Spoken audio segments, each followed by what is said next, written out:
বিক্ষুব্ধ ইরানে ঘোলা পানিতে মাছ শিকারের চেষ্টায় আমেরিকা। ইসলামী বিপ্লবের দেশে সম্ভাব্য সামরিক পদক্ষেপ নিয়ে নতুন করে আলোচনা শুরু করেছে মার্কিন বাহিনী। আমেরিকা নাকি বিমান হামলা চালাবে বিভিন্ন ইরানি স্থাপনায়।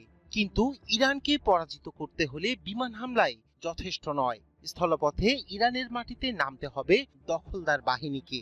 কিন্তু এটি করলে আমেরিকার বাহিনী আদৌ নিরাপদে ফিরতে পারবে কিনা এ নিয়ে উঠেছে নানা প্রশ্ন।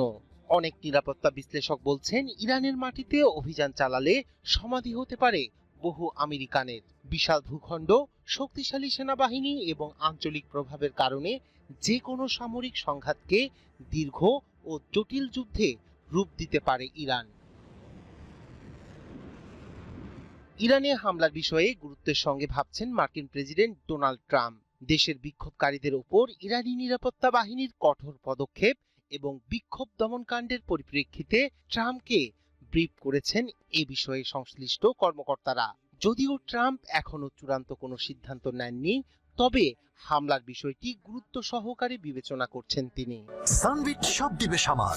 সানবিট ম্যাজিক প্রেস ডিশওয়াশিং এর মাথা ঘোরানো সলিউশন। নিউ ইয়র্ক টাইমস বলছে, ট্রাম্প যদি নির্দেশ দেন তাহলে ইরানের সেনাবাহিনীকে লক্ষ্য করে ব্যাপক আকারে বিমান হামলা পরিচালনা করা হতে পারে।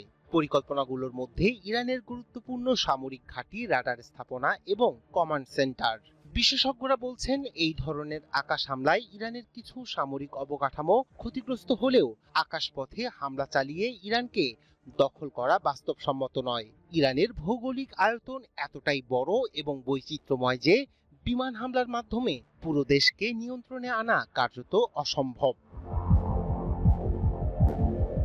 বিশ্লেষকদের মতে, ইরানকে দখল করতে হলে মার্কিন সেনাদের অবশ্যই স্থল অভিযানে যেতে হবে, আর সেখানেই লুকিয়ে আছে বড় চ্যালেঞ্জ। ইরানের রয়েছে একটি বিশাল ও সুসংগঠিত সামরিক বাহিনী, যারা নিজস্ব ভূখণ্ডে যুদ্ধ করতে অভ্যস্ত। পাহাড়, মরুভূমি ও শহুরে জনপদের সমন্বয়ে গঠিত ইরানের ভৌগোলিক বাস্তবতা যে কোনো বিদেশি বাহিনীর জন্য বড় বাধা হয়ে দাঁড়াবে।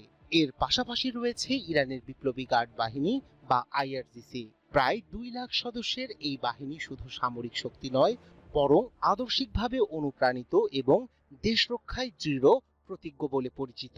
স্থল অভিযানে গেলে এই বাহিনীর প্রতিরোধ যুক্তরাষ্ট্রের জন্য বড় ক্ষতির কারণ হতে পারে বলে মনে করছেন বিশ্লেষকরা।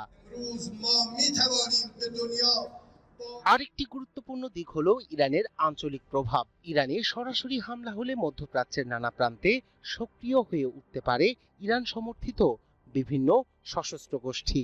লেবানন, ইরাক, সিরিয়া কিংবা ইয়েমেনে একযোগে সংঘর্ষ ছড়িয়ে পড়ার আশঙ্কা উড়িয়ে দিচ্ছেন না নিরাপত্তা বিশেষজ্ঞরা। এই বহুমুখী চাপ সামাল দেয়া মার্কিন প্রশাসনের জন্য কঠিন হবে।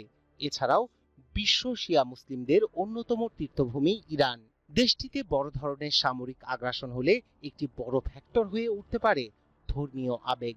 সব মিলিয়ে ইরানের বিরুদ্ধে সামরিক অভিযান কেবল একটি যুদ্ধ নয়, বরং এটি গোটা মধ্যপ্রাচ্যকে ঠেলে দিতে পারে দীর্ঘস্থায়ী ও জটিল সংঘাতের কিনারায়। তাই ইরান ইস্যুতে সামরিক পথ বেছে নেওয়ার আগে বহুবার হিসাব করতে হবে ওয়াশিংটনকে।